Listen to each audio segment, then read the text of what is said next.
I never thought my life would come to this. Sitting here, 80 years old, staring at the walls of my empty room. The memories hit me like a tidal wave. My best friend of 57 years just died. And the silence she left behind is deafening. I feel it in every fiber of my being.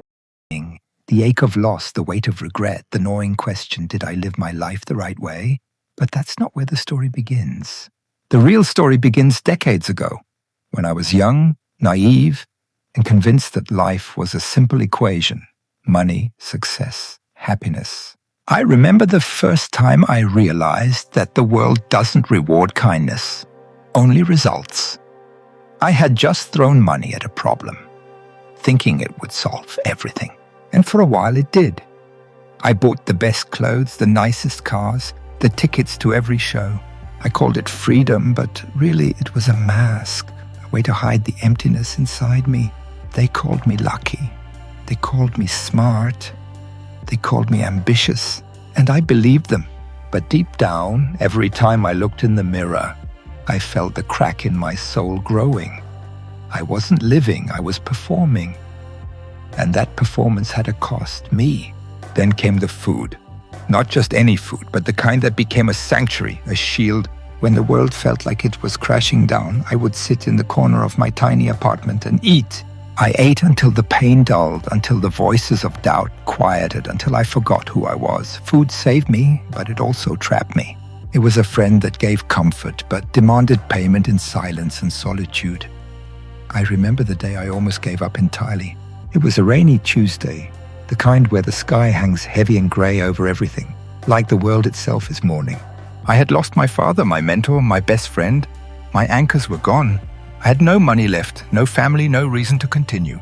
I walked through the streets aimlessly, the rain soaking me to the bone. I remember thinking, this is it. This is where it ends. But then, something happened. Something small, something almost invisible. A stray cat wandered into the alley where I was standing. It looked at me with eyes so pure, so unjudging, that I froze. And in that moment, I realized something profound. Life, in its rawest form, doesn't give up, and neither should I. That was the first time I truly understood that the things we throw away, our time, our love, our care, are what can save us when everything else fails. I decided right there in the rain, soaked to the bone, that I would try again. Not for money, not for recognition, not even for myself, but for the small moments that make life bearable. The tiny acts of kindness, the fleeting smiles, the whispers of hope in a world that often forgets to be gentle. And so began my journey, one that would span decades, one that would test every limit I thought I had, one that would lead me to moments of unimaginable joy and unimaginable loss, because in life you can have all the money in the world, all the recognition, all the comforts, and still be empty. And only when you face that emptiness, only when you stare into it without flinching, can you begin to understand what really matters. After that rainy Tuesday, I began to rebuild, not with money, not with ambition, but with intent. I wanted to live, really live. It wasn't easy. Life, as I learned quickly, doesn't forgive past mistakes. Every decision I had made, the years wasted chasing perfection, the countless opportunities I ignored, the friendships I let die, came back to haunt me. I remember the first I did it moment vividly. It was a small victory, almost laughable in hindsight.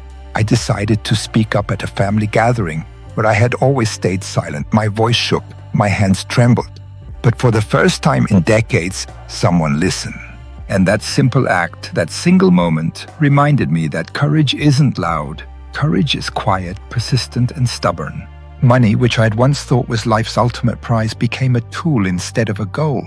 I threw money at causes that mattered, helping a neighbor pay for medicine, donating to shelters, funding small businesses started by young people with dreams bigger than their wallets. The satisfaction wasn't in seeing the numbers rise, but in seeing hope return to someone's eyes.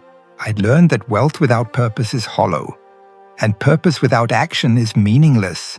And then there was food, the one constant that had saved me in my darkest hours. I didn't just eat to survive anymore. I cooked, I shared, I nourished.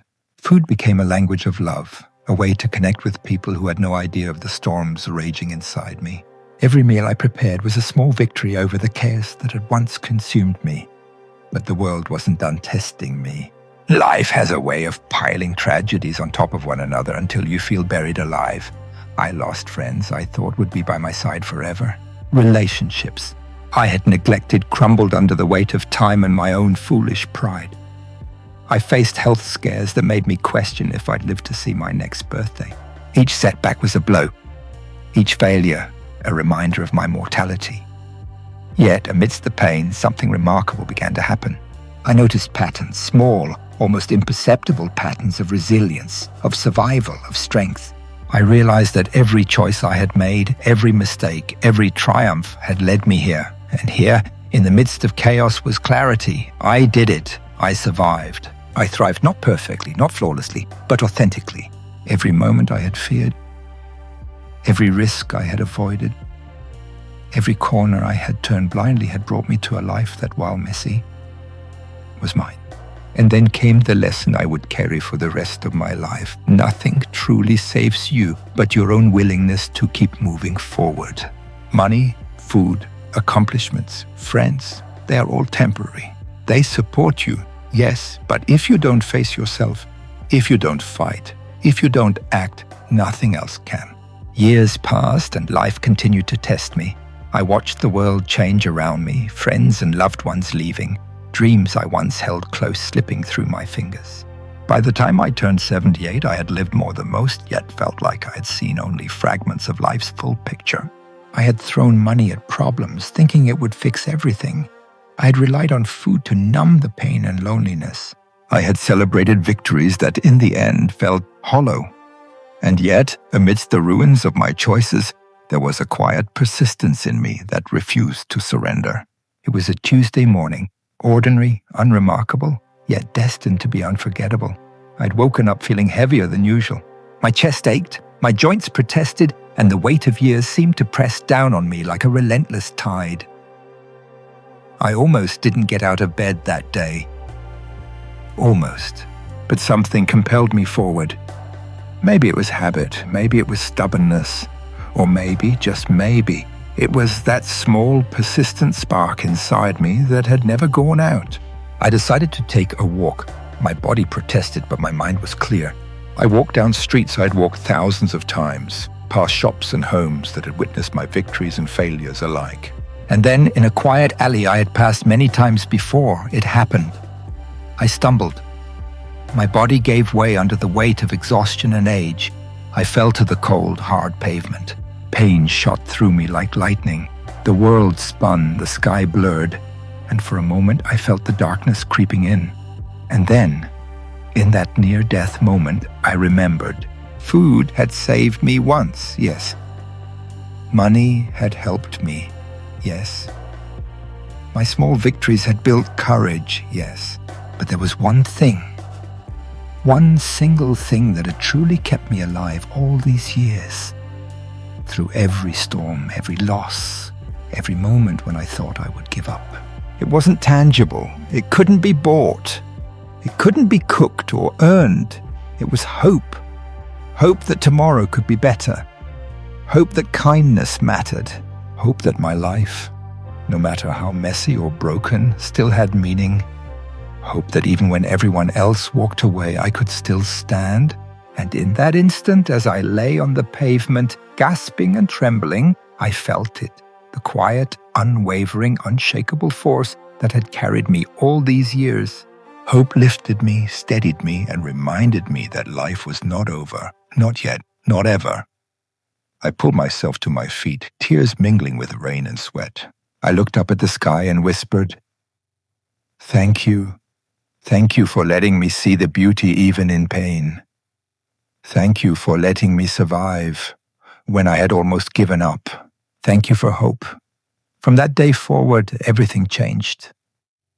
Every choice, every action, every word spoken became a tribute to that force. I dedicated my life to living fully, to helping others see the light in themselves, to proving that no matter how dark the world becomes, hope can be the one thing that keeps you alive.